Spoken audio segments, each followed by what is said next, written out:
दोस्तों, कैसे हो आप तमाम लोग? खैर आप कैसे होंगे?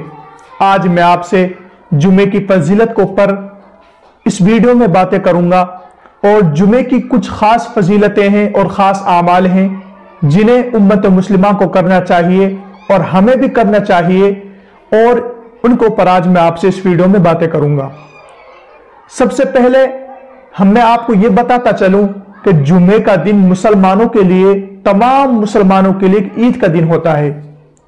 हम इन चीजों पर तो बहुत खास ध्यान रखते हैं कि जुमे के दिन हमें गुस्ल करना है, अच्छी खुशबू लगानी है और अच्छा खाना खाना है और पकाना है। इन चीजों पर हम खास तौर से बहुत ध्यान रखते हैं, मगर कुछ आमाल ऐसे हैं कि अगर हम उन्हें भी करने लगे तो हमारे जुमे के दिन में, और हमारा जुमे का दिन हमारे लिए बहुत बड़ा सवाब का बाइस बन जाएगा। तो 7 आमाल हैं जो आज मैं उनके ऊपर आपसे इस वीडियो में बातें करूंगा। जुमे के दिन की हदीस पाक के अंदर बहुत सी सुन्नतें, बहुत से आमाल आए हैं, तो मैं उनके ऊपर तो आपसे बातें नहीं करूंगा, मगर 7 आमाल ऐसे हैं कि अगर हम उन्हें अपनाने लगे, अपनी जिंदगी में लाएं, तो ये बहुत बड़े सवाब के बाइस बन जाएंगे। तो सबसे पहले उनमें एक आता है दरूद शरीफ।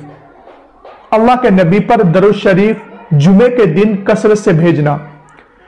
जुमे का दिन जो होता है वो जुमे रात का सूरज गुरूब होने से जुमे की शाम तक का जो बीच का जो वक्फा होता है, ये वक्त होता है, ये जुमे का दिन होता है।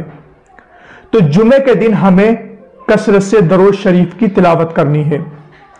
यानी जितना हम दरूद शरीफ की तिलावत करेंगे तो अल्लाह ताला हमारे रिज़्क़ को भी बढ़ाएंगे, और अगर आम दिनों में हम दरूद शरीफ को पढ़ेंगे तो हमारे ऊपर 10 रहमतें नाजिल होंगी, और हम अगर जुमे के दिन इसकी तिलावत करेंगे, जुमे के दिन हम दरूद शरीफ अल्लाह के नबी पर पढ़ेंगे तो हमारे ऊपर 70 रहमतें नाजिल होंगी।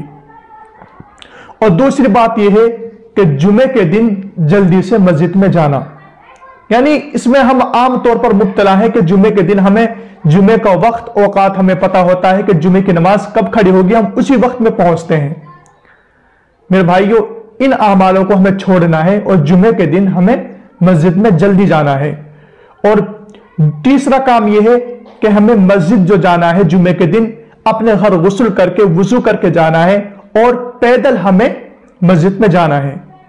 कि जब वुजू करके जो इंसान अपने घर से जाता है उसके सवाब में और ज्यादा बढ़ोतरी कर दी जाती है कि उसे हर कदम पर 10-10 नेकियां मिलती हैं।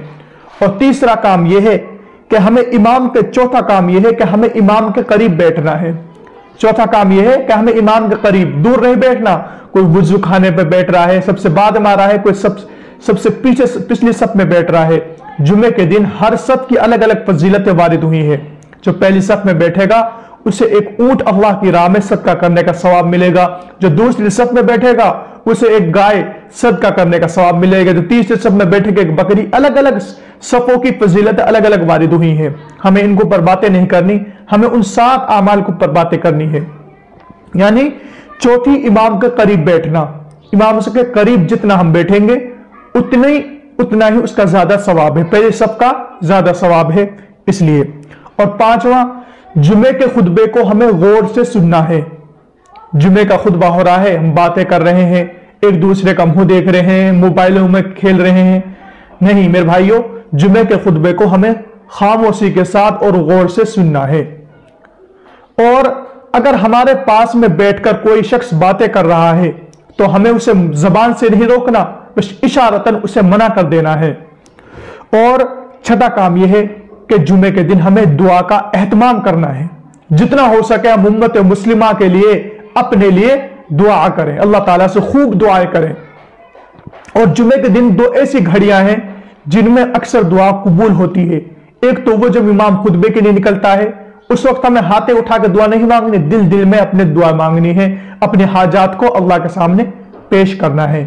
और दूसरी घड़ी यह है असर से लेकर मगरिब तक की जो घड़ी है, जो एक पौन आधे घंटे का जो वक्त होता है, वक्फा होता है, उसमें हमें मस्जिद में जाना है और अल्लाह से लो लगानी है और अपने लिए और उम्मत मुस्लिमा के लिए दुआएं मांगनी है। ये 2 घड़ियां ऐसी हैं, इनमें हर हाल में इंशाअल्लाह सुम्मा इंशाअल्लाह आपकी दुआ जरूर कबूल होगी। और 7वां काम यह है कि हमें सूरह कहफ की तिलावत करनी है। सूरह कहफ की भी हदीस पाक के अंदर बहुत सी फजीलतें वारिद हुई हैं इतनी फजीलत हमारे देकर हम उन पर अपनी इस वीडियो में बातें नहीं कर सकते।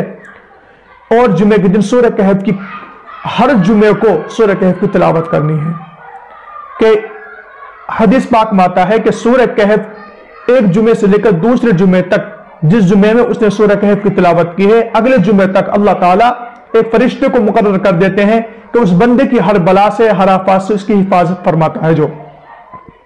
और यह भी हदीस में आया है कि अगर दज्जाल उसके उस औकात में इंसान दिनों में निकल आया तो वह शख्स जिसने सूरह कहफ की तिलावत की है तो दज्जाल के फितने से भी महफूज रहेगा। इसलिए हमें इन 7 आमाल हैं और बहुत सी फजीलतें हैं और बहुत सी और आमाल भी हैं, मगर अगर हम इन 7 आमाल को करेंगे ये भी एक बहुत बड़े सवाब के बाइस हैं। तो इसलिए हमें भी और आपको भी इन आमाल पर अमल करना है।